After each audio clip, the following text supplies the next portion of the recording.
right, we are ready on a hot late July afternoon. Let's talk about finances. Let's talk about budgeting and costing, all this fun stuff.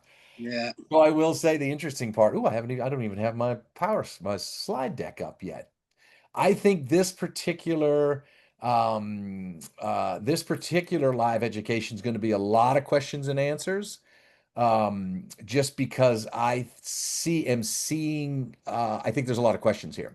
So I've got the slide deck. We can roll through the slide deck, but I really, really, really want everybody to jump in and ask questions. So when I built the content, I couldn't get everything into one session for financials because I think it's such a challenge. I think now that Michael's looking kind of over his shoulder, John's not there. GMs do a really piss poor job of letting other people into the financial parts, right? Some of it comes from just natural scared, right? GMs. There's another whole education that I want to do with GMs. Hey, Hiram, how you doing? Pretty good, pretty good. How are you? Welcome. Good. I was just saying, I think this is going to be a big question, back and forth question and answer, because I think GMs don't do a really good job of helping other managers with financials, with budgeting, with costing. Um, there's a lot of lack of knowledge on GMs. They're scared that they will look incompetent, so they don't put anything out there. There's a lot of keeping all the secrets to themselves. And there's a lot of, I made some comments on some of the answers on some of the questions because you were technically right on some of them. There's a lot of shall we say shenanigans involved with budgets, right? And the more people that know about the shenanigans, the worse it is. I also think, and Hiram's heard this from me, um, a lot the terms make it a mystery, right? When you start talking deferred amortization, right? I mean, you can get into some stuff that you have no idea what the words are. Usually, the treasurer nowadays in clubs is extremely intelligent, right? Might be the treasurer of a Fortune 100 company. So they come in and they blah, blah, blah, blah, and say this word and say that word and do this and do that. And it's very intimidating. So one of the things I want here, I don't want anybody to think that any question is you shouldn't ask it. Ask the basic stuff. If you don't understand a term, ask it. Um, because that's part of what this is. You all have an inherent financial knowledge. I believe you do because you wouldn't be where you are if you didn't. Again, take it straight to paying your rent, paying a mortgage, paying a car payment, right? I mean, there you have those skills. You have the concepts. It may not look like the piece of paper, right? When you look at a budget, there's a lot of numbers and a lot of words, and that can get very intimidating also. So again, try not to try not to get too frustrated or upset with where you think you are in this. You're probably further along than you are. And I think most people I talk to have a really good grasp of the financials. It's the little tiny details that they might miss and go, I don't understand what they're talking about when we talk about that. So, all right, any questions out of the gate? Anybody want to start off with something fun and exciting before we get going? Everybody just wants to dive into financials. Well, budgeting and costing. I didn't really do a whole lot on the one of the things I was going to do was break down more costing. Michael, you were talking about, like food costs, but I think I'm going to stay away from that. Obviously, if you have questions, please ask them, right? It's designed that if you want to, if you don't understand something, I'm assuming there's a basic level of like food costing and that type of knowledge here. If you don't have it, please, please, please don't be shy and please say you don't have it because we can't help what we don't know. Hey, And again, Brian, yeah, sorry to interrupt. One of the things that having taught food costing, if yeah, you have a prime vendor, US Foods, Cisco, I don't know if PFG has it, but they have some amazing, easy to use food costing tools. And it will make your life so much easier. The only challenge is it will kind of tie you to that. You get all your recipes in, it ties you to that prime vendor. But if you've used them for more than 3 or 4 years, it's probably worth it. I wouldn't hesitate to use an intern and have them put all that data in for you, and it will do all the work for you. And having taught it in multiple ways, it would be how it's actually how I was getting to the point of teaching it at the university. It's like, you guys don't need to understand this. Just go over here, put it in, use a prime vendor, and away you go. Yeah. I'll add on to that. I won't name names on this one, but I had a candidate who felt not as knowledgeable, didn't feel like he had a strength in financials. And he was interviewing for general manager position, and they're obviously they were going to discuss financials. He literally cut and pasted a lot of the club's financials into ChatGPT, Gemini, one of them, it doesn't matter, and asked AI, what questions could I ask? Where are the anomalies? And it did an incredible job, right? He told me he shared his insecurity about financials, and we got done the interview, and he and the treasurer were just going back and forth. And we get done, and I'm like, "Hey, man, where'd that come from? I thought this was in it." And he was like, "Because I did a lot of research. He didn't quite come honest at the beginning, but as a couple days later, I was talking with him, and he's like, dude, I put it all into AI. So again, use that. I was just doing a speech at a team dynamics workshop at the National Press Club, and we went over empathy and sympathy. And I was like, who doesn't know empathy and sympathy? And somebody raised their hand. Another person was just Googling it.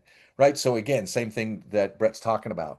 There are a significant number of ways to there's a significant amount of technology out there that can help you with this.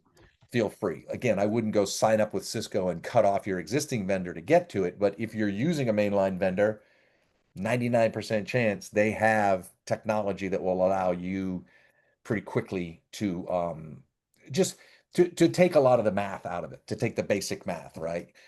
Another rule of thumb, we'll watch Michael smile on this one, right? It's center of the plate protein times three is kind of your cost. But again, there's 1,000 different ways that chefs have done it over the years. Obviously, technology is a little better. The more technology used, the less rules of thumb are better. Whoops, what did we do here? We went forward when we shouldn't have gone forward. All right, let's go back. All right, so come on. There we know. All right. So again, what I want out of this is a deeper understanding of the fundamentals, right? Next month, we're going to talk a little bit more about KPIs, about how to talk the talk of the reports, how to have KPIs for your own department, how to talk with your GM on KPIs. This particular is just more in-depth understanding of budgeting, costing. Budgeting always freaked me out. Being off budget always freaked me out. Again, those of you that got on early, Michael's GM, John, was there and he was waving the budget around, going, here it is, here it is. I can hit any number, right? And so once you get a little more comfortable with it, at least for me, it took a lot of that fear out of it. So, um, again, you all, a piece that where you all are right now is maybe historically you've had responsibility for a certain budget. Maybe it's food and beverage expenses, Michael, food cost, because coming from the kitchen, right? And so everybody's probably had some dip their toe in it, had some piece of it. Now, as you grow in the industry, your budget and understanding the budget gets more and more important. How you fit in, how your numbers fit in, how something that happens in rackets or golf or the golf course greens die. Everybody's probably putting as much water out, except for Michael, because he's rackets only. Everybody else is putting water out like crazy, trying to keep the grass right. And so now you'll hear the GM, hey, wait, hold on. Our expenses are going up over here. We need you to tighten down there. So again, probably stuff you haven't heard, but understanding how all the budgets work together. Um, and then again, a big piece of this is understanding the the words, right? Effectively communicating. There are a lot of unique words that they're daunting, they're intimidating. So, all right, let's jump in here. All right. So, who wants to come up with one financial or budgeting term that you've encountered but felt unsure about? I've heard it, but I don't know what it means. Who wants to be vulnerable?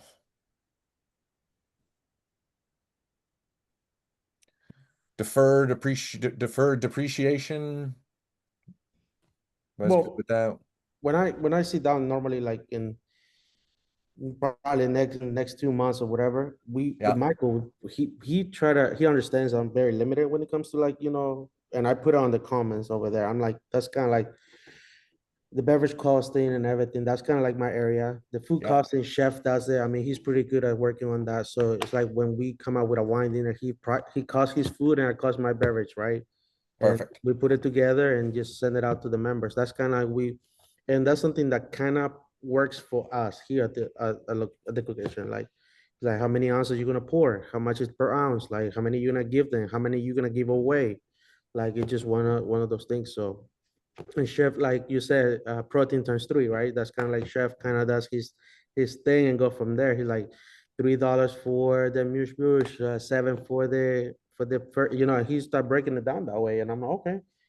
That's kind of where I'm like just in the here's like just like okay, yes, whatever you say, chef. Just give me a solid number. That's all I need. Right, Like give me one number. I don't need a I just range. Yeah, don't break it down for me to what you're gonna put for the amuse or whatever. So, but when it comes to the budget itself, it just Michael's pretty good at just trying like, for lack of better terms, use like simple words, dumb it down for me. yeah, yeah. Just because I know he's not gonna defend the budgets to me. He's gonna go to the committee, right? So, Yep. and that's where I don't go into the committees, for safety reasons. But I can Michael's tell. Michael's getting brought into the board retreat this weekend, so I or know. tonight. This is good luck, buddy. Oh yeah, no, I trust you that I heard Micah said those funds, but overall, like he's pretty good, and like we do have a very and I also put it out there in the comments that we do have a pretty solid capital list, and all these projects that we want to do for the club, but there's also a task force that they want to expand the club, so it's just a very very great area of how much we want to input. I mean, we obviously want the club to be operating, Yeah, but and obviously do renovations as much as possible because just we need to. But now we're in the gray area because they want to put a couple $1 million to expand to simulators and stuff like that. So it's like, okay, how much we're gonna really spend now? So yep. so it's more like, for me, it's like, okay, Michael's like, okay, this is how we're gonna do it. This is we're gonna list the priority, wish list, or and a desire type. So he kind of break it down for me like that. Nice, nice. Who else wants to discuss it? Any areas that you feel like, hey, I wish I knew a little more about this, or anything that you didn't know before, maybe that you learned, terms or anything. I'll go. I think for me, it was more of the acronyms that people use. Yeah, I was put on the spot, and I'm still learning as I go. But sometimes we get people from corporate, and they come in and they start using all these acronyms. I'm like, what does that mean? Like, I have no idea. But then once they say, for example, one simple one is DRR, Daily Revenue Report, and yeah, they keep using DRR, and I'm like, what's DRR? Like, I couldn't really, figure it out. And then once they said the Daily Revenue Report, I'm like, okay, well, that makes sense. Like, I just sometimes I feel like when in this world, the budgeting world, it's sometimes they use a lot of acronyms as yeah. opposed to just saying what it is. And exactly, it's kind of what I said at the opening, which is challenging, is daily revenue. Okay, you know what that you know what I mean? Like Yeah. that's one where you, Yeah, even if you don't know the exact number, if you're doing it long enough, yeah, we had a good day. We probably hit around 10,000 or whatever, whatever Right. right? Right. But the corporate people or finance people love throwing those acronyms in. I again, part of me thinks it's to make them feel a little more intelligent that's than all it they is. are, but or to make others feel a little less intelligent than they really are. And again, that's what I want to really bring across in this one and the next one is you all have you all have this knowledge. This knowledge is here. You wouldn't be where you are if you didn't have this knowledge. Now you may get into amortizing new cart fleet. Okay, right? I mean, that's not your wheelhouse and that might not be what you do, but daily revenue, yeah. But when somebody goes, "Oh, what's your DRR?" Right? And so that's the hard part. And again, I think as you peel the onion back or just become more comfortable in this position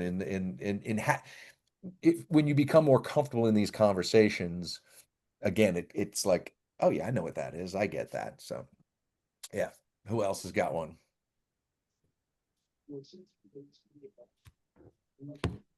All right, let's see what we got here. Let's go to, here's the other example. All right, so this was one we were going to talk about. No formal budgeting or costing training. So zero-based budgeting, that was always one. How many people here build their budget from scratch every year? Nobody, right? And how many people? Brett and I do, because at the beginning of the year we have $0 and we start from there. And now, how many people have their GM, or if you're in the opportunity to sit in a budget meeting, or a lot of boards will, or finance committees will talk about zero-based budgeting. Does everybody know what that is? I could use a little help on that one. All right. Because Who I've wants to explain? Anybody want to explain zero-based budgeting? always gone on prior. Yeah. So zero-based budgeting is basically take a blank piece of paper and build it from the ground up. How many hours are you open? How many servers do you need? What's the kitchen labor, right? I need a dishwasher. I need this. I need that. Here are my salaried people, right? And you basically take, what do you think you're going to spend in paper products this year? How many paper towels are you going to spend? The challenge with it, I've done it both ways. I hate zero-based budgeting, and that's probably the worst thing for somebody to say, because most financial people they like zero-based budgeting. They don't like the cost plus.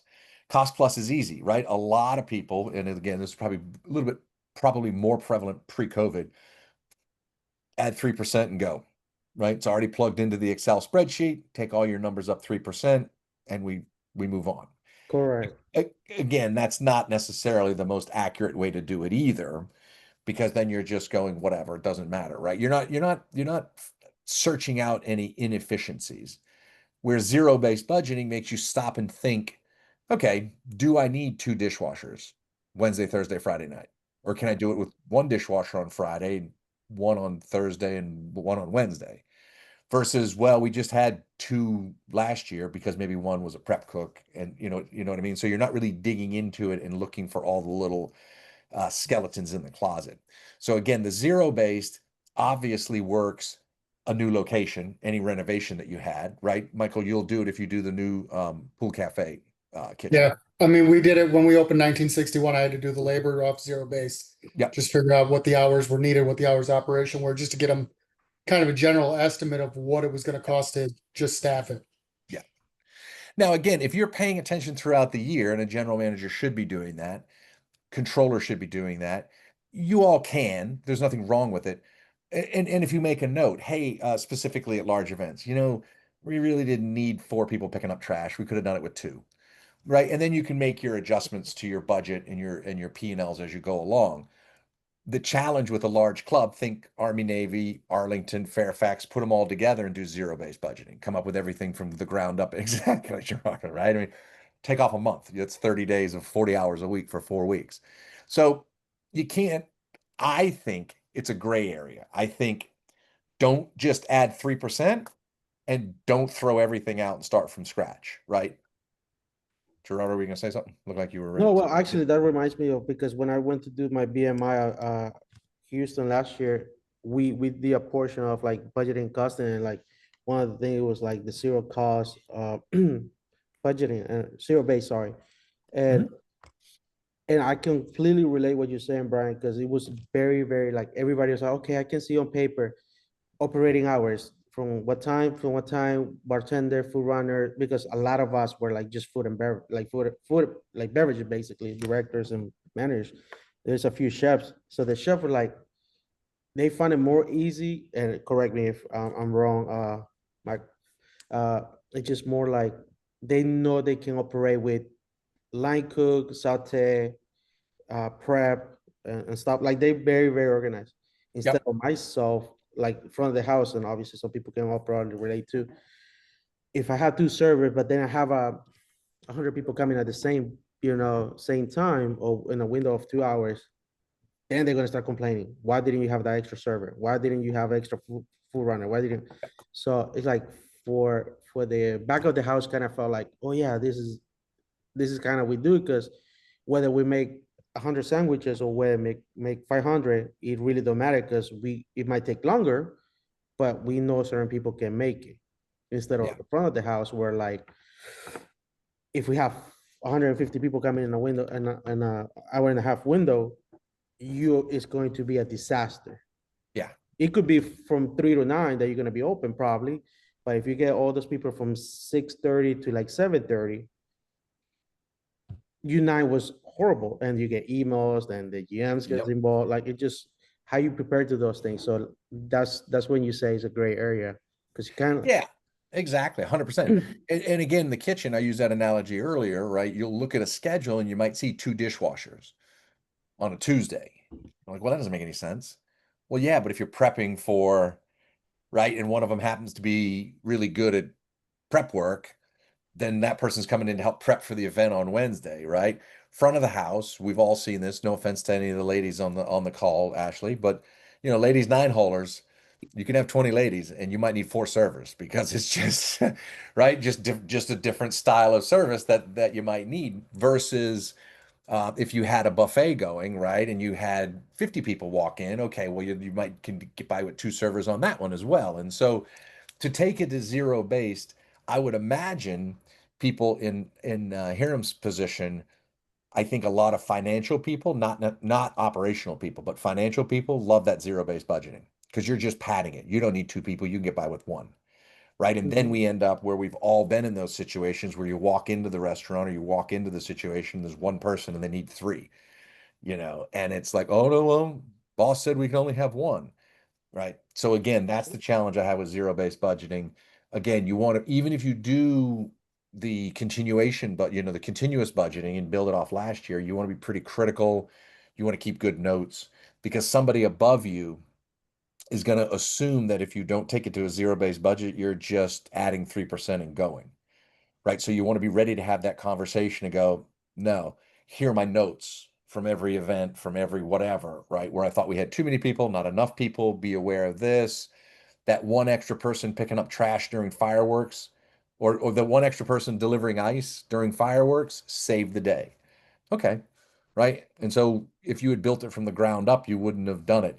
Now, it's even harder, I think, with private clubs because a lot of times when I worked for management company, your payroll was a percentage of your revenue, right? So if your daily revenue report, if you were going to bring in $10,000 today, you might only have 3,000 to spend. And so you have to work it backwards. And so they based everything off of revenue. And so the only way you could get more expenses was adding more revenue. So then you've got an unrealistic revenue number, or I think it's in here somewhere, you're budgeting for like 365 perfect days. I worked for a management company that did that. They're like, nope, budget for 365 perfect days, and then we'll adjust from there. I'm like, no, then you're just going to yell at me every day because we can't hit it because it's raining out, right? It's And too hot. it's too high, and they're like, well, you got to go find a way to make the revenue. But I think clubs, again, you couldn't run an event. Again, think 4th of July. Right, we didn't charge. We charged for food. You had to have a wristband for food. We charged for alcohol, but to be on property, you didn't have to pay. So we had 3,000 people and $25,000 for fireworks alone. Payroll was massive, right? We spent more in payroll and fireworks than anything else. But what are you going to do? It's the dues pay for it, right? Brett, you have a hand up. You're so nice putting the hand up. I like that. Yes, sir. What do the boards prefer? Because I'm setting back to your earlier question of, we need to up our F&B budget by $25,000 in order to change from this F&B director to this F&B director. We can go back to the zero-based budgeting concept. What are the boards going? Well, we don't want you to really zero-based budget. We want 3% increase so we can do a 3% increase in our dues. You guys make it work. Yeah. Has anybody had any interaction with their finance committee or their boards? No. No. I think it depends on who your board is. Exactly. Yep. We completely blew our budget this year when we went out, we needed a new pro shop person. So our old pro shop person left, went to another club in the area.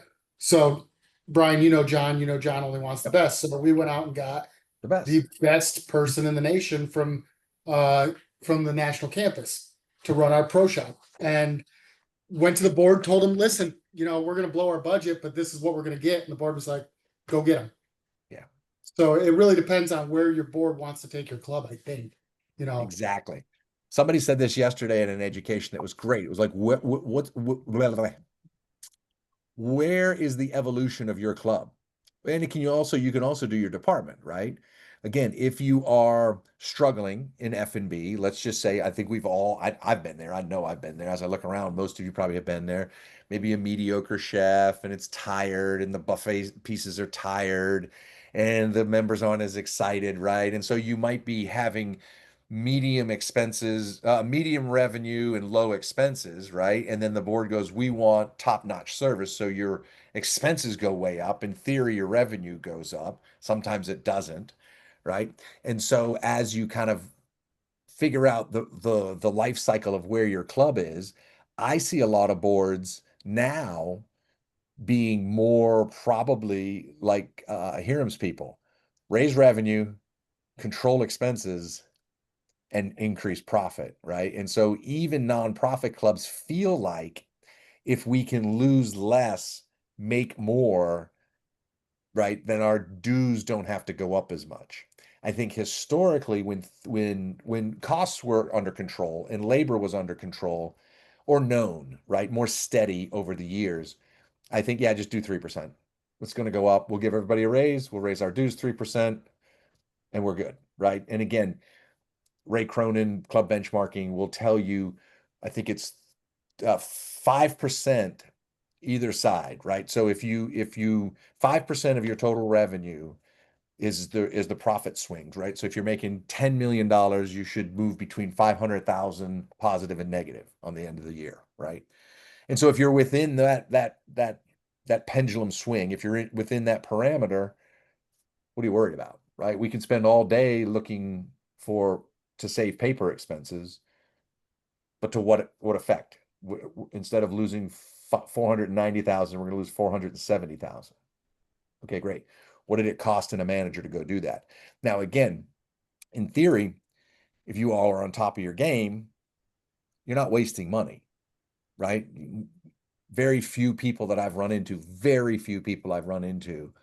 are so blatantly just losing money in their department. They don't know where anything is, right? That's a one-off. That's a problem with the person who doesn't understand or grasp what it takes to run a club. I'm working with a club here locally. It's on an island. And they bought an elementary school at the entrance to their island, and they turned the gymnasium into paper supply. And so because they're so busy in the summer, they bought all their paper supplies were delivered by April 1st, stocked and inventoried.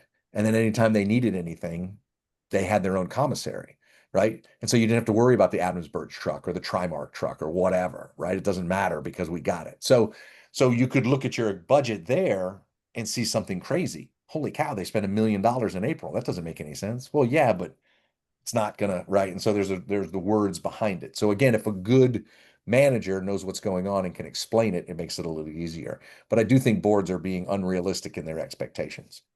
Anybody else have any thoughts on boards or even your manager, right? I mean, you don't have to say it here if you don't want to, but hopefully, and I know most of your managers, hopefully they don't seem to be irresponsible in this particular avenue, right? Like Gerardo, you said a very nice thing, right? Michael sits down with you and says, okay, let's figure this out together. And that's what you want. You're responsible for it, but he's not going to he's not going to give you a number and then hold you to it and without your input. No, 100%, because he since day one like I use my example. He always been like, "Hey, it's your restaurant. It's like, make sure you do the best for the members. Make sure you hit your numbers, and make sure you keep an eye on labor. And the cost of wine, beer, and liquor. I mean, that's kind of my area, and he made it very clear since day one. And obviously, me being a new upcoming food and beverage many years ago, he took the time to not necessarily break it down to me, because I kind of knew some of it since I was asking before, even without even being in the role. And so when I just step in, he was like, okay, this is your percentage that has to be for your liquor cost, your wine cost, your beer cost, your event cost, labor, front of the house. And so I even have my little chit chat. I'm like every year, every end of the month, I'm like, oh, every 10, like the first week of every month, I go into and go on Jonas and pull out my reports. And I'm Yep. like, okay, so this parenthesis, that's not bueno. So like, Exactly. how can I do this? And Yeah. you start running specials, running stuff, or cutting labor. It just, Yep. and to be honest, the seasonal stuff, they want to work, but as soon as they come in, they're like, they can wait. You're like, can I go early? Sure, go. They Yeah. act like they doing me a favor. They're like, no, Yeah. you kind of are actually. So Yeah, you can. I don't mind if catch you up to do. 4, but you want to leave by 3, by all means. Yeah. That's when everything is done. But it is take about and had to read a report, right? It's just kind of very, because when I see my reports, it's blend together, right? Food, beverage, like expenses, outside labor and stuff like that. We even had to keep an eye on those things. So, and I took a time, and you say a lot of with the AI. The AI has been, I'm not shy to say sometimes I don't even know a term, and I just like, hey, what is this? And Yeah. what it is, like, Yeah. did I use it? Look, use it to your advantage. There's no shame in it. There's no nothing. I mean, the quantity of times that I, as a young manager, not having AI, picked up the phone and called another manager, right? Some Mhm. similar again to a group like this and go, the hell's DRR? And have go daily revenue report. And you're like, oh God, oh thank you. Click and hang up the phone, right? And look, that's how I learned, right? And again, CMA was great and all these other educational pieces were great. But again, they almost teach it like you know it. And Yeah. again, there's nothing wrong with that, but very rarely do you get the opportunity to ask the dumb question or what you think is the dumb question, right? Um, Hiram, I want to talk to you about kind of how your budgeting goes because you're Yeah, I want to. privately owned, right? Yeah, I definitely wanted to, How does that work? Tell us, talk to us. share Yeah. my world.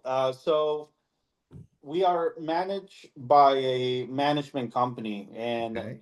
the clubs were owned by a Chinese-based company before they sold about a year ago. Okay. And the contract for the management company was they were getting paid based on profit. Okay. Yep.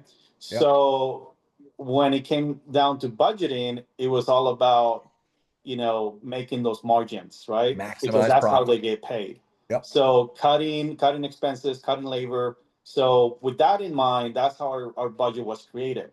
And it was almost when you put it on paper, it wouldn't make sense because like how do they plan for us to function without, I have one person at the front desk. That's all I was budgeted for. And we have a 45,000 square feet building for one person.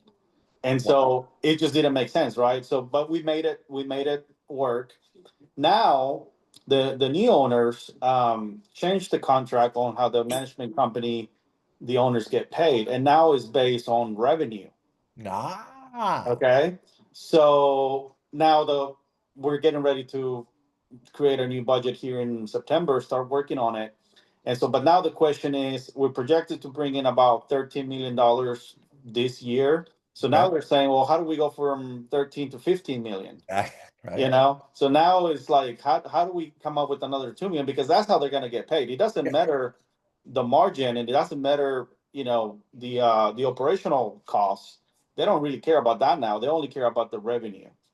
And so we went from one extreme to the other. And so that's a little bit of a challenge because, for the first 3.5 years, 4 years that I've been here, it's always been about maximizing, being efficient and all of that. And now it's like, forget about that. You need two people at the counter. We'll get you two people. If that means that we bring in An X extra amount of dollar. dollars, let's do it. It's a little bit better now, but I was so like thought the other way that it's Yeah. always kind of hard to go, oh, now you guys want to make money. Okay, I see. Yeah, a lot of people will ask me, and I'm sure you guys talk about it too, is it better to work for a member-owned club? Is it better owned for a management company? Is it better owned work for a sole proprietor, a single owner? There is no perfect, right? I just don't think there is. Each of them have their challenges. It's interesting. that yours switched right in front of you, right? Normally you Right. don't see that. Normally you have to make the move. And if you go to a for-profit or nonprofit, you'll adjust. But it's interesting to see them switch right in front of you. And now, yeah, now put three people in there, but make sure each of them bring in $10,000 more every Exactly. month so we can hit our numbers. Yeah. Wow. Now, who do you report? How active are you in the budget process? How active is your input? Are you the one, do they hand it to you? Do you hand it to them or is it collaborative? Yeah, so what I'll do is I'll look at last year and basically copy and paste, see if there's anything that I project to be different. We are adding pickleball courts, so I have to take that in consideration if there's any resurfacing. And really my input is more on the expense side. In terms of revenue, it's the typical 3 to 5% increase Yeah. if we can do that. Um, but they're just looking at expenses. And then I'll meet with my general manager 2 or 3 times before we finalize it. He'll meet with all the department heads. He'll turn it in, and it usually comes back, and they'll say, hey, well, you turn it up 13 million, we want 14 million. Yep. So come up with that number. So then he'll kind of visit with us again. They're like, hey, can we do anything? Yes or no? This is what they were looking for. So there's about a good 2 months of back and forth before it's finalized. Yeah. And do you feel, you don't have to say anything, I don't know who your GM is and they'll never see the video, but let me rephrase it. I'll rephrase it to myself. I know I've recognized a certain treasurer at times that would always come back and ask for more. So maybe the first pass coming in is here because I know he's going to want me here. And if I came in here, he'd want me here. So Yeah. So we get along really well, and we have like a very open conversation. good. And so what we're gonna do, and this is something that I've suggested really for the last couple of years, is you know our expenses have been really trimmed down to the bone. And so what I'm telling him is like, look, you got to ask for this and that. Like I start asking for more up front because they're always going to come back and cut us, right? So I asked him, like, please put in more for labor, put We do in that. more for this, more for expenses, because I know they're going to cut you down. So I'm telling him to just aim really high. Yep. Now, in terms for the revenue, one of the things that we're going to be adding is more banquets, right? More banquets, and we're going to be doing the food ourselves and all that. So, of course, there's going to be a labor cost involved in that. But they're one more revenue. Well, there's a perfect outlet right there that we can generate more revenue. So that's a clear one. So In it feels terms of the attainable. That's rackets, good. Yeah. yeah. In terms of the rackets world, I feel like we've maximized I mean, I always want to push for more, but I feel like we're about like 90%. We've already increased our revenues by 30 to 40% over the last 4 years. Each year was about 15-20% increase. So I don't feel like there's much we can do in the rackets world, but there's definitely something we can do in the F&B and in the banquet business. Those are the two areas that I feel like we can definitely increase. So we're gonna target that. Excellent. Yeah, I mean, at some point, right? It's you all know this. It's either more members or charge more, Right. right? The challenge that we have in clubs, there's only so many levers, right? If we were making widgets, if we were making coffee cups, right? Fantastic. I could make bigger coffee cups. I could make smaller coffee cups. I could make to-go coffee cups. Right? I mean, I can make disposable coffee cups. So there's only so many revenue streams that you can add to your business. We did this, Ashley, remember this, and you've all been through this, right? Where you do a renovation and they come back and they go, yeah, well, we've got an extra 200 seats in the dining room in the terrace. And you go, okay, great. Revenue's not going anywhere and expenses are going to go up. What do you mean? We don't have any more members, but we're Right. going to take our existing diners and spread them out. And so we're going to need more servers for that, or we're going to need more vacuum, or we're going to need more paper, or so, whatever it is, right? But we can't produce more people. Unlike Right. a restaurant, right? Many restaurants, if you go to a restaurant, whatever your favorite, I use Artie's all the time. It's right around from Gerardo, right? It's a local chain of great American restaurants, good stuff, right? But if they double the size of Artie's, they would double their revenue because they would have twice as many people coming in. If you double the size of your club, you're not going to double your membership, right? Most of you are on caps now anyway, so or some sort of wait list and limit. So you all have your hands tied, and often, too often, people on the board of nonprofit clubs, private clubs, they don't get that completely, right? So they're used to that. Oh yeah, you want to go from 13 to 17 million? Awesome. We're going to come up with a new line of blue shirts instead of gray shirts, and we're going to make another 2 million on that. Or like you said, Hiram, is open up banquets. Okay, right? Now, as long as they understand, and most people do, right? There's a cost associated with that. It's not 100% profit. So they'll make 2 million in revenue, that might only clear a million in profit, right? Depending on whatever your numbers are and how it works. But yeah, at least they have the idea that, okay, if we give you a new revenue stream and you feel, okay, yeah, give us a new revenue stream, we can probably hit those numbers. Versus a lot of times with member-owned clubs, it gets a little irrational. It gets a little too much of, oh yeah, yeah, no, which it's going to be great. Just bring it up by 2 million. Where is it coming? Well, we're not going to raise dues, and we're not going to let any more members in. Well, we lose So how money you on F present and them B. to So tell me how it goes. Yeah, good, Your Honor. yeah, now you're talking about that. Like I get it. Like he was telling that he's going from being very efficient to like, okay, give me $2 more million of revenue. Yeah. Like I mean, that's just a shocker. I mean, I can't believe I would You be guys like can't do you that. you're giving Yeah. the like the day and night experience like out of the blue. But Yeah. and like you completely said about the the board, the finance committee. Like and Michael sit down and sometimes like, hey, how was the committee? He's like, oh, you're glad you were there. Like it just is just so blind that he tries to explain it to them. Yeah. Okay, you want us to blow this place up and make more money, great. But they don't want to cost. I mean, for me to raise 50 cents on a burger, that hey, what's going on? It's like, hey, but you add the Exactly. bacon, you add the egg, you add the extra cheese, like, and Yeah. you okay, $3 extra or like $50, whatever the chef might want to think of the top of the head, but you complain about it. So how you going? And probably it's one of those on the committee. You want all this extra on a burger, and Yep. yet you want it for $16 or $15, Yep. whatever. That's always the ones that make it onto the committee. The And, and, ones. and and this is the Yeah. one thing, because I know Michael is eventually he's like, hey, I want you to be more involved. I want you Yeah. to like, I know he's gonna go into the in front of the committee at one point, right? Yeah. Uh, so it just when they ask like how much you can fight the battle, right? It's Yeah. just one of those things like, okay, I'm giving you what you want. And I'm not saying that's where we at right now, but it's like we had the capital projects, we had the all the projects that we want to do, but it's just like this it is. You're gonna cut us half of this down. So anyway, so I'm not I just from the outside, I'm like, why even bother? Yeah. It is. And I'll insert this here. If you ever have the opportunity, and if you're not given the opportunity, ask for the opportunity to step into some of these committee meetings. Look, they're a pain in the butt. They're an exercise in futility. It's a complete waste of an hour and a half of your day.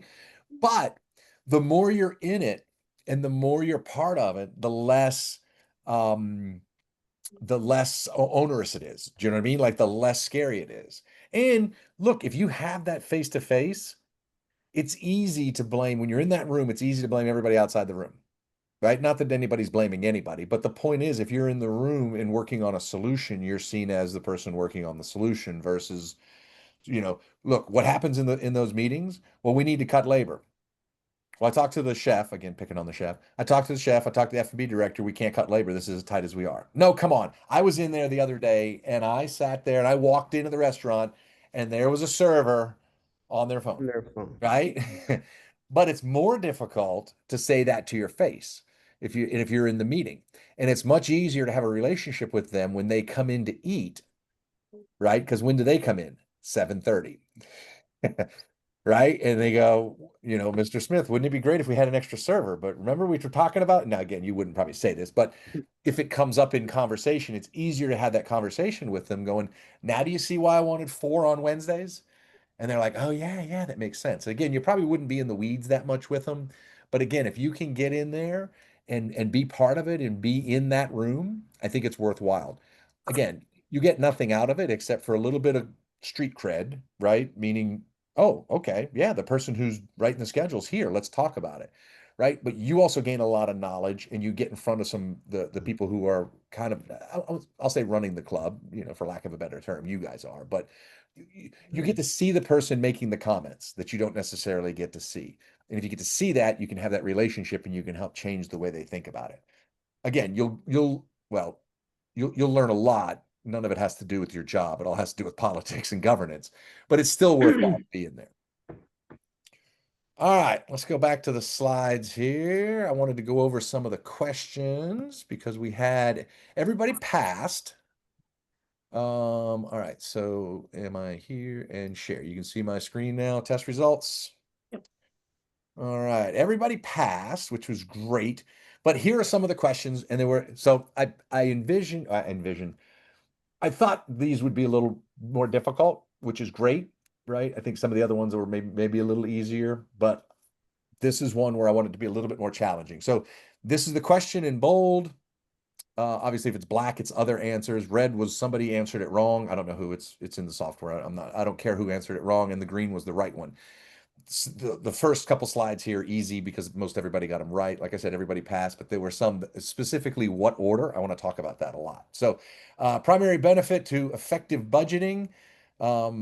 It does eliminate the need for forecasting. If you can budget perfectly, then you never have to forecast. But again, I'll say this, remember, the budget is accurate one day, right? When it first comes out. After that, as soon as you miss any of the numbers on the budget, which you probably will, you're now forecasting, right? The other thing I like about that I try to stress it in the budgeting piece, I like it. When I was younger, as a younger manager, I thought budgeting was a record of where everything went, right at the end of the month. Oh, this is what we spent on what? As I grew, I understood it's the exact opposite. Like Gerardo just said a second ago, which was great, or a few minutes ago, which was great. First week in, I start looking at the budget, right? Now you're in a position to tell your numbers where to go, right? It's been 120 degrees here every day for the last 2 weeks. Probably golf course rounds are down. Probably dining rooms down, lunch is down, pool's up. Okay. You've seen that. Now you need to tell your budget. You need to tell your numbers. You need to tell your money where to go. Correct. Let's pull a server from the dining room, maybe put them out at the pool. Right. And so you're telling the numbers where to go. I address the financial challenge. I'm not going to read through these. You guys got all these right. What is the key benefit of engaging in zero-based budgeting? We talked about that a little bit. Again, it's again allows you to say this is the budget based on our current needs of the way I see them today, not historical data. I think in a very standard organization, Tariq, what year was Army Navy founded? Well, 19 what? Yeah, 1900 something. 1924. 1924. Chances are your historical data probably pretty good, right? So again, but Michael's over here now. Michael with a new dining room, 1941. You got to do zero-based because we have no idea what it was last year. So again, I try to tend to use a little bit of both. Don't let just adding 3% bite you in the butt, but don't reinvent the wheel every year. Costing. All right, what's next? There's the next one. All right, potential consequences of mismanaged budgets. The answer was damage to reputation and member trust, but I did like the greater flexibility. I don't know who answered that, but it's true. If you don't follow the budget, you don't pay the bills, and you don't buy stuff, you have flexibility and cash flow. And don't think the clubs don't do this, right? Anybody here ever worked at a club that was really struggling for cash flow and just stopped buying stuff and so they could put cash in other areas? Nobody's going to put their hand up. I did, right? I also was working with a club in California. It was a city club, and they're active. They were actively growing and adding more clubs to their portfolio, and they were bleeding everything. They were not paying vendors to get the cash to open other clubs. So again, be careful with that. But that is a true answer. I don't know whoever said that. It's technically right. Which of the following technologies can help optimize pricing strategies? So again, I do think as I read through this one, I can see how all of them are, but I think AI is definitely the clear one as the answer there. Utilizing technology can help streamline processes and add valuable insight. All right. put them in order. This was the one that got everybody. Even somebody somebody sent an email back. It was Brett sent an email back. It was like, what the hell are you thinking? Wouldn't you do this first and that first? No, I think my comment was, It was oh, far nicer than that. I want to literally go back and look at the notes as opposed to just trying to do this off the top of my head. Oh, because I see. Go back and reference. I wonder if we could do that, Ashley. I don't think the software will do that. it's Can you either back that or up? I have to actually write down what Armstrong says in his videos. And I mean, Pardo, do you really want to do that? I've got it all written down. I'll share the notes. No, I'm just kidding. Look, as I read through this, I do think, right, that some of these, oh, come on. Some of these, oh, when I move my finger, it moves. Okay, I'll be more careful. I do think some of these are very much interchangeable. I do think it's very subjective. I also think it's based on the information that you have and or your goals, right? If your manager's coming in saying, complaining about something, you might move right to monitor and adjust. Um, but again, in theory, you would gather the relevant data. Again, when you built the 1961 budget, 1961's a dining room, describe that dining room. It's not formal, but it is the most formal of all the dining rooms. But I would not consider it a formal dining room. What do you call it? Club casual, Michael? Yeah. Yeah. So you would gather to build that, you gathered relevant data. How much it costs for a server, how many servers you needed, how many tables, the kitchen, because it's a show kitchen. So you had that in there. And then analyze trends. Again, the consult with stakeholders, that got a few people too, and talking with the board, like, would you, again, some people have different timelines, right? Hiram was talking about that with putting the numbers out and then coming back and getting a second pass and maybe a third pass, right? So again, that's why the stakeholders would be up there in that scenario. Other clubs have a different pattern, and it might be, the controller does it the first time and then comes back and the GM does it, right? There's a lot of different iterations here. Um, Again, seeking expert advice. Again, that would be if anybody doesn't spend time with their vendors in budget season, you should. Where are the numbers? What are we seeing in the future, right? Obviously, right now, the biggest talk right now is tariffs. It's 10%, 15%, 50%, what 80% of what we buy comes from not in this country. So tariffs are going to crush us. I mean, well, tariffs are going to be extremely challenging to budget because of the back and forth, right? One day we have a tariff, the next day we don't. So if you're budgeting for tariffs and you don't have them and vice versa or the opposite, that can be challenging. Make informed decisions. That's the other thing I wanted to bring up with these budgets, right? Many people, treasurers, accountants, we can't let them see the recording, Ashley. Any of the financial people, they think this stuff is golden. They think it's the Bible. They think it's the law. They think when the numbers go out, those are the numbers. Anybody who spent 5 minutes in operations knows, roll the dice, man. Right? One rainy day, one, refrigerator breaks. Okay. Oh, it's not the budget. No, come on. Right. So anything like that happens. Right. So again, monitoring and adjusting is massively important. Making informed decisions. Look, this is a guess. This is an intelligent guess. You all are good at what you do, but it's a guess. And in times of uh, when we are in times of turmoil and numbers are changing often, it's always easier if it hits the news, right? Anytime you watch the news and it says, "Oh, the price of iceberg lettuce is going up," thank you, right? Because now the members hear that. So Gerardo, when you say, "Hey, why is there a 50-cent surcharge on burgers because of lettuce?" Did you watch the news last night? Right. So again, the more transparent we can be in this process, the more advice we can seek and people saying kind of where they think it's going to go. And again, you probably do this on big ticket items. Those of you that, Michael, you buy clay a certain time of year and you buy it in bulk and you get a discount. Tariq and Gerardo, your superintendent buys chemicals. They're probably delivered in February because it's the slowest time of Like year. And bulk, they yeah. write you a huge discount.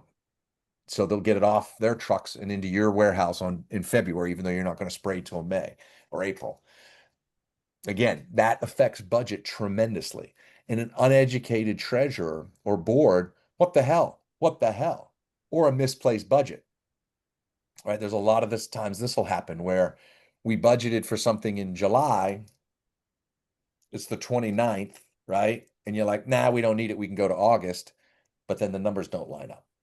And again, usually the GM does a lot of that explaining in person. And if he or she does, talk with them about it. Because there's nothing wrong with it, right? It's all good, but just it's nice to know, should we have put it in there, right? Those of you that do a big, huge 4th of July, you probably get a lot of product in on June 30th. Falls, right? And so you can throw your budget off, right? Are you budgeting for additional inventory, food costs, and paper expenses in June to be ready for July 4th, or does it hit in July? And you work with your controller to figure out when the costs hit appropriately of the budget, or be ready to explain, right? So again, document the process. Again, I'm a big believer throughout the year, once a month, make notes. This should have been a little higher. This should have been a little bit lower. I always seem to miss this. I forget we need an extra server on the women's member guest because they do Jello shots on the 9th tee or whatever it is, right? I mean, and Okay. just make a note and then try and adjust it next month. Usually when you do a budget, you should have some comments, right? There's lots of variables, but there's lots of comments in there. These are the assumptions. That's what they're called, right? This is the assumption that we will bring food in June. We'll bring supplies in June because July 4th fireworks are going to be on July 2nd and we can't, right? Or whatever the assumptions are. Again, keeps the notes, allows you to come back and explain why if somebody asks. Yes, sir, Mr. Horton. So my recommendation, I don't know how you do it in your business, but once a week I've got a note that says, hey, adjust, go out and monitor. In my case, it's QuickBooks. So I invite you to think about on your schedule this time, whether it's going to take me a half an hour once a week or an hour once a week. If you don't schedule it, it won't happen.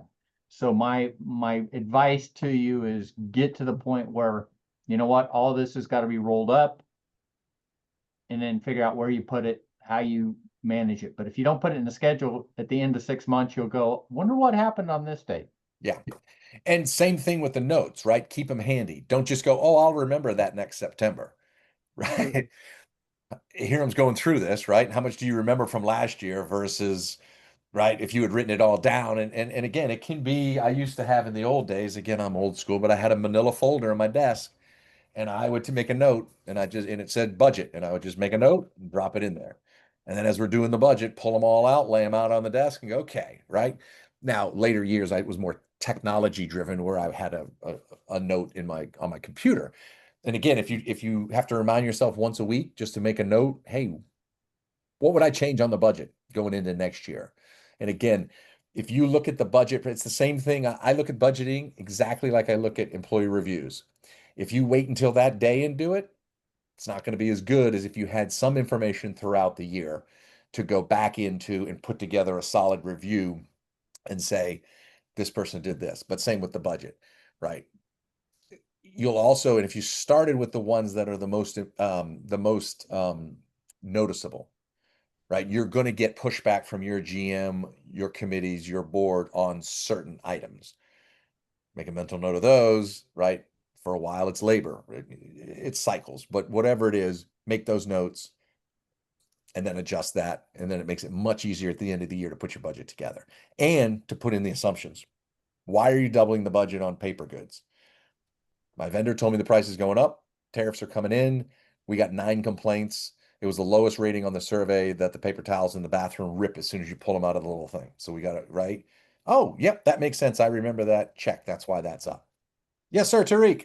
Yeah, for in Army Navy Country Club in Arlington, so what we do, we have one person, every year we choose one person who can take care of this. For all the notes we have, we just gonna email him or email her. So like, example, like we need, like we need a lot of silverware. So for next budget, so we send the email before like the budget come in. So we choose one person who can take care of that first for our meeting. And what we do, whoever needs anything, send email to her until the budget come in, and we sit together and figure out what are we gonna have. So you have one record keeper. I love that. Yeah. That's it. And then just send the email and say, we need more silverware, or, hey, Yeah. stop, we bought too many coffee cups, or what. It doesn't matter what it is. And that person compiles it all. Include like the stuff. Like we need Yeah. we need like 2 servers. We need this and this. Especially we do that twice a year before summer coming. That time when we need everything, like the stuff and more stuff, more dishes, more this, and the end of the summer we do other one because we try to hire for summer only the seasonal people. That time they're gonna leave after school, whatever, and we're gonna be less than people for winter since it's gonna be slow. Yep. And that I person, love that. yeah, I love that. That's fantastic, because then you've got one home for exactly, all that information, yeah. and And, they can, yeah. that person sent the end of the budget come in and everything. So that person sent it to Andrew and Patrick. Like Yep. what exactly? Love it. Yeah. Love it. And they can Great see idea. with the committee, I mean the finance committee, and confirm it. Yeah, exactly. And if you don't have a person, I think you can probably either set up an email or set up a file in your email yourself. Mhm. Hey, next budget season, Yeah, need more spoons. And when it pops into your email, send it over to budget folder and hold it there. And then in the budget folder at the end of the year, pull them all up, read all the emails, and there's all your notes from the that entire year. And again, that shows extremely well to the people you work with, exactly. right? Because what's the number one thing the treasurer, how do they know that? They're just making, Mhm. because they don't care. I mean, I shouldn't say that. That's rude. They don't understand the depth of your knowledge. That's what I should say, right? They don't understand how good you all are at what you do, right? They assume it's just, oh yeah, I sit back there and I make food and it's beautiful and everybody's happy.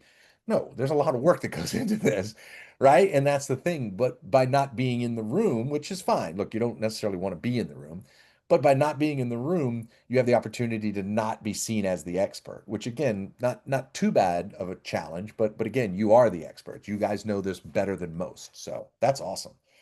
That's awesome. All right, cool. Let's go to, where are we going? Where are we going? Where are we going now? Let's go back over here. What's next? This. We're gonna go here. We just did that one. All right. Whoops, now we've gone too far. See, I get all excited. All right. So we talked a lot, as I look at my notes, we talked a lot about this, the pieces that are outside the textbook. The textbook's the textbook for budgeting is pretty straightforward, right? Credits and debits and all that good boring stuff. But again, too often we budget for Chamber of Commerce days. That doesn't work. Budgeting to reality that works.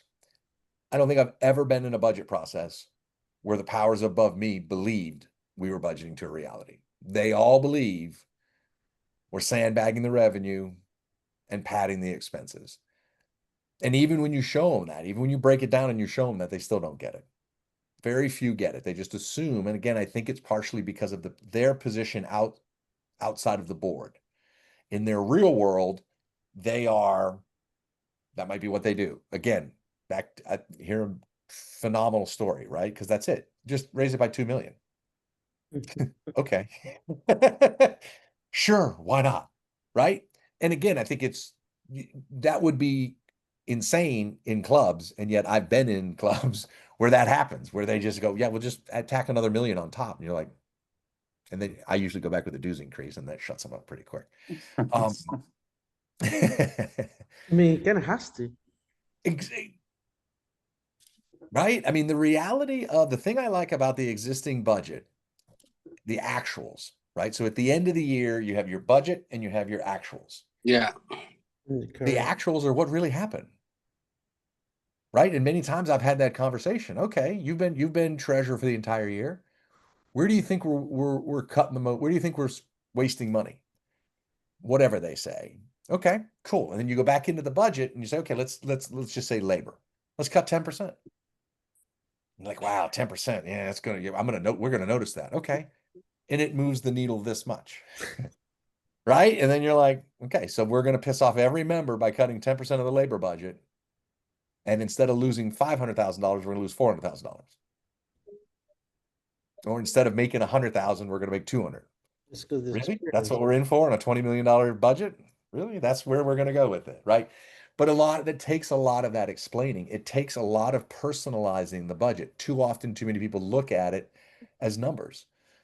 And a lot of times these treasurers will make decisions from their office in the city, and it affects all little places way out there, and they never see those places. But when they come in and there's no locker room attendant until 11 o'clock on a Tuesday, and they come in at 8 and go, where's Bob, the locker room attendant? Oh, you remember we cut his hours. Why'd we do that? Who's going to shine my shoes? We should have thought about that before we cut 10% out of labor.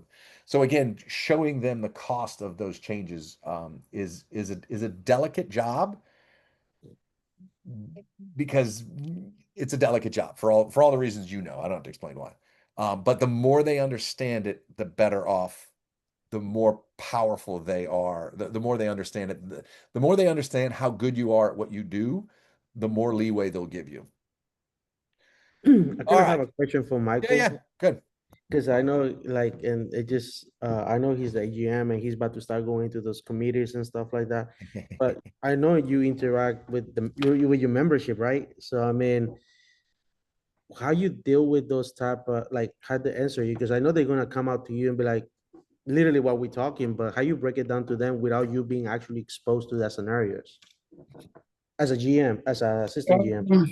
It's delicate. I mean, you got to kind of explain it to them without explaining to them. You got to kind of dance around the question a little bit, because you don't want them coming into, you know, our committees and our board are trained that they are here for governance. They're not here for operations. You know, our department heads, our GMs, our executive chefs, they're in charge of the operations, and members, we don't allow members to get into operation. You know, they're welcome to share their feedback on where they think we should go, but our board especially, you know, we've worked with them to think more on the strategic, like where do you want the club to be going in the next 5 years? Not so much as, well, I didn't like the soup on Sunday, so what are we going to do to change that? That's nothing to do with them. So kind of when I get approached with these questions, it depends on the member too. It depends on my relationship with that member. You know, there's certain members where they can say, you know, I think we should have a snack menu that we should be able to order up in pickleball building that's a completely separate building, and someone should bring our food up to us. And I'll look her straight in the eyes and I'll tell her, yeah, we can do that, but your dues are going up because we're gonna have to pay someone to do that. And it's funny the reaction you'll get when you the minute you say dues increase. They're like, oh no, that's fine. I'll walk and get it myself. And there's some members where I'll just have to say, you know, that's something we can definitely look into, just because I know that I don't want to get into a battle with this member over why we're not doing it. But yeah, I mean, that comes from learning getting to know your membership and knowing who and what you can say things to and who you can't. Kind of feel the same, going piggyback riding on what you say, because sometimes, like, when you mention increased dues, I mean, you have something, let's say a $60 increase, you have to break it down to where every single dollar goes to, because our chairman of the board, sometimes he send email saying, okay, this is going to be the dues increase for the random number, $60, and this is where you're all going to go. But I'm saying, like, have you, because I had, and I think kind of what you say is like, sometimes it depends on the member too. But like, Yeah. I even told a member that same thing, like, can we order here and can we get it delivered to the pickleball course? I'm like, sure, but why can't you do it? Because I mean, we don't have the staff. I mean, it depends on. But there was one time that kind of like caught me off guard, because I was clear all my defense down. I was like, well, I can add a service charge to your order every time you want to order, like $10 fee, you know. And they're like, not a bad idea, but not too good idea. So, but that's the It'd possibility. be better if it was right? a dollar service charge. I know, right? It's just one of those things. But I mean, I ask you because you AGM, right? So I just want to see. Yeah. It would be. I mean, they oversee me, and they see, oh, you oversee the banquets, the restaurant, the house, and all that. So they don't see me more like in the budgeting portion, even though I do work closely with Michael. But as you, like a you know, basically on the top of the mountain, basically, how they easy to target you down and ask you these questions, right?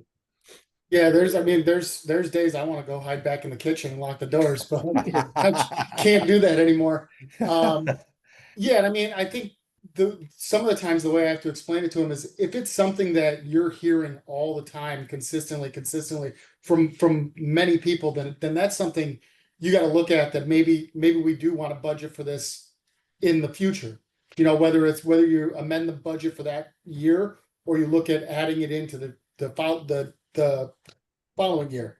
But if it's like an off-put comment that you get, you know, it's the first time you've heard it, you can simply just tell them, hey, you know, that's a great idea, but we budget to the majority, not to the margins. You know, we have to play within the sidelines. That's what we budget for, because if we can keep 75% of the membership happy, we're doing a great job. Yeah. You know, if you start playing to the 1%, the 10% that want this, want that, that's when you end up with the place where you got people running around all the different places, and you start stressing out your staff. Yeah, I can relate. Yeah. Yeah, I'll go back to something else I said earlier, and I think it comes in. Validate, empathize, and compassion. Mhm. Right? Absolutely, Mr. Smith. I completely understand why you'd want to have food out there. We do such a great job of delivering food everywhere else. Right? And then the empathy, I would want that. I understand that, right? And compassion, I get it. I'll talk to somebody, but you have to understand the budget. And again, I think Michael makes a great point. There are members, right? There are members out there where you can go, shut the F up. And then there's others where you have to sit down and have a 40-minute conversation as to why we're not doing this. And again, that's the nuance that you all are really good at in knowing that. And again, I think some level of transparency. I think again, when it touches their pocketbook, they tend to pay attention to it, right? Again, if we can do anything you want, it just costs money, right? And usually the hardest ones are the ones that'll nitpick something else. The rackets player who's like, I don't understand why we spend 2 million on the golf course. We can't shave 100,000 there and get you an extra server. And again, definitely words that have come out of my mouth. It's harder as you move up the food chain, but you can go above my pay grade. Right? I don't control the budget on the golf course. That's somebody else. But I can tell you for food and beverage, this is the numbers I'm held to. We can have one server at a time or whatever it is, right? And I think if you try and empathize with them and value, and talk with them, I think people get it. I think Michael's point is great. If you're starting to hear it more than once or twice, now it's time to bubble that up to your GM and go, hey, listen, this is the third or fourth person that's asked why we stopped delivering food at the pool or whatever it is. It doesn't matter, whatever it is, right? Or have asked to have something added. And again, they don't know the pressures that you all know from the budget piece, and you don't really want them to know all those pressures because maybe you spent too much last month and and you're having to cut back artificially to make it Have work to make this it up. month. And you're like, we're supposed to have 2 people out there. We only have 1 because I Someone didn't. else sick. Yeah, exactly. Because somebody was sick. Exactly. And again, I think it's you can spin the answer any way you want. It's helpful if it's truthful. If there's a kernel of truth in there, it helps, because if you're just going to BS them completely, you better be really good at it. You better really know what you're doing, because odds are they'll find their way around to checking you out, right? Fact checking you, as it were. So, all right. Well, the next thing on the slide was the open forum, but we're already there. What did you like most or least about this one? We had some good responses. I think Brett's response on how people should budget versus how they do budget. And you had mentioned Investopedia. Do you want to elaborate on that one a little bit, Brett? It's just I think Investopedia may be owned by Wikipedia, but it's somebody else because it is a for-profit. Okay. Just a great resource. They have great videos. They're really short. They explain things really well. Encourage you to use it with your team as you're training. The other piece is continue to think about how do you, if you've been a mushroom in the budgeting process, don't allow those underneath of you to remain mushrooms. Just continue to say, hey, well, let's talk about this. Let's look through this. What does this term mean? I used it all the time because they do a very succinct way of explaining something in usually 1 to 3 minute videos. And they're just really nice piece. Now you're going to have to watch a 30-second commercial. We do that with everything now anyway. So Who here, Investopedia? Investopedia. Who here involves the people that report to you? Let me bring my screen back up with this. Who here involves the people appropriately, the people who report to you in the budget? Do you spend time with your people? Michael does, Gerardo, Tariq. Do you spend time with your people when they come to you and go, how come we can't have this? Yeah, so mostly that's more in the labor than the Right. revenue. And I remember when I was doing the labor, I would start budgeting overtime in the summer. And the CFO would come back to me and say, we don't budget overtime. And I said, we're going to, we're going to, because if we don't, I'm gonna have to bring on 3 seasonal employees who aren't trained, aren't gonna be as consistent, or we could save each other, all of us, a headache, figure out where to make a little more money in revenue side, whether we raise prices 25 cents on soda, something like that. Find the quarters at a time somewhere else and just budget this overtime because it's happening regardless. We're adding 2.5 days of service that we don't have in the off season. So, I mean, you could put me at 40 hours with no overtime, but I'm never going to hit it. I'll tell you that straight right now. And also just, I mean, making sure that you remember that you're the expert in your department when you're making the budget. If you need to stick up and have that fight or have that difficult conversation, you got to do it. You got to at least explain to them why you're coming up with this and make them see it through your eyes. There was another point, but I forgot what it was. No worries. Does anybody have budgeting overtime's a great one. I'm going to spend a couple minutes there. We used to do it in December, right? Same thing. We'd have a holiday parties back in the day when the holiday parties were big. And I worked in a lot of city clubs that December was the time to make money. And it was the same thing. It was like, no. This is how we motivate. This is the relationship I had with my hourly employees. When it's slow throughout the year, I'm going to cut you, right? I'll keep you at 30 hours for insurance or 32. whatever the parameters Yeah. were. But look, if it's raining and cold, I'm gonna cut you. You might get down to 35. But in December, I'll guarantee you 50 hours a week with overtime, and that's your bonus, right? That's thank you for you're still working. It's not free money, but instead, I'm not going to go out and hire on-call staff, Penguin Yeah. services or whatever. I'm not going to do that because A, they suck, and B, they cost more than your overtime. So I'm just going to give you overtime.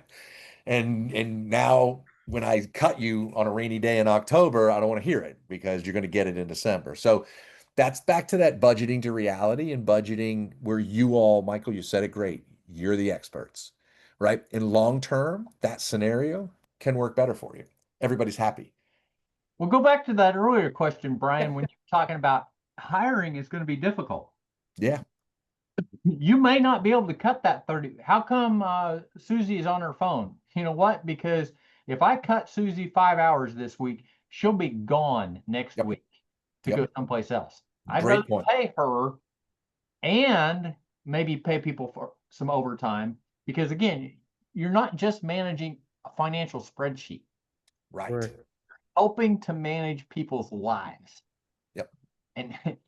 And so you try to figure that out. So I encourage us to lean into empathy and some of those kinds of things. And yes, that will serve you well because, man, you can't cut me because if you do, I've got to go find another job. Exactly. And It's a again, little market compromise. right.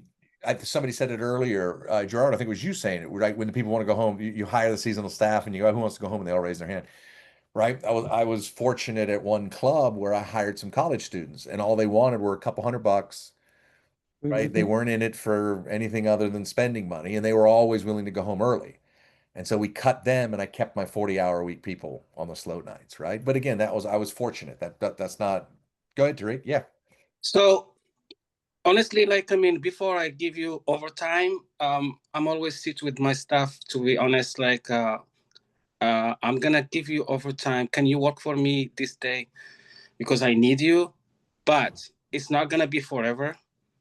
Just I need you this time. It's okay with that. So I'm always like, I mean, I don't let like just give them overtime without never ask or let them know before. Because Mhm. you let them know before, they gonna know one day it's gonna be cut. It's not gonna be forever. Yes. Much Yes. like this. I mean, Yeah, set the expectations, be transparent. yeah, I mentioned this in the seasonal staffing speech I gave. Or the excuse me, the ability to not I won't say make deals with servers, but set expectations. exactly. Set expectations because everybody wants to work. And again, this works better if you share tips or if you have a tip pool somewhere. If it's just a flat rate, it's more difficult. But if you're sharing tips, hey, you want Friday night? Awesome, I'll give you Friday night. You owe me a Sunday. Or pick the day that is the hardest Hmm. shift to fill, Sunday night. And I think, I don't know if we said this at the beginning, Michael, are you still closed on Sunday nights or is that just in the off season? The only thing that's open on Sunday nights is the snack bar. Gotcha. Yeah. Yeah. So for a while in the off season, when the snack bar is not open, at some point in the past, I remember you saying that Sunday nights they could have food delivered and there was a bartender, but the kitchen was closed and there was no servers. Yes, yeah. Yep. Interesting way to solve that problem. And the Same members thing were with okay. Mondays. If they come in on Mondays, they can do the same thing because there is a bartender Monday nights, but there's no kitchen staff there at all. So order takeout, order delivery, sit, enjoy, watch the game, have a beer, whatever it is, right? Yeah. But you're not burning kitchen staff. And again, look, you all know 10 clubs where if you've suggested that, they'd light you on fire. Right? But if you can find a way to make that work in some way, then you're kind of splitting the baby, right? Then we're a little bit of, oh, hey, this is awesome. We can't afford to bring this. It's not that you can't afford to. I just think the slowest night's always the hardest. It's hardest to get staff to show up. You got a full kitchen brigade in there cooking 3 cheeseburgers, and you're like, it's tough. So again, I love those ideas. I think those creative ideas, as Brett was saying, going forward with the short staffing shortage is going to be very important that you get creative with that. And that's harder to budget, right? And that's that variable. But again, take notes, explain why. I've said this many times. I can always explain where the money went. I cannot explain why we gave bad service. Right. Right. And I so, think yeah, like what he said about budgeting for overtime, that's kind of like a compromise I made for this summer. I hired maybe 6 servers more than last year, but I didn't bring seasonal staff. Like I mean, outside labor, like temp companies. yeah, I give my bartenders maybe 5 hours overtime a week, yep, um, which is a 10 hours of biweekly, and I bring in a temp bartender, which and I love it today because I some of them they become I seen it in other clubs, yeah. but they suck. They're not serving my members. They're not taking Right. orders. They just here to make a pour a martini or whatever. It just and I'm paying them near as double to what Yeah. I'm.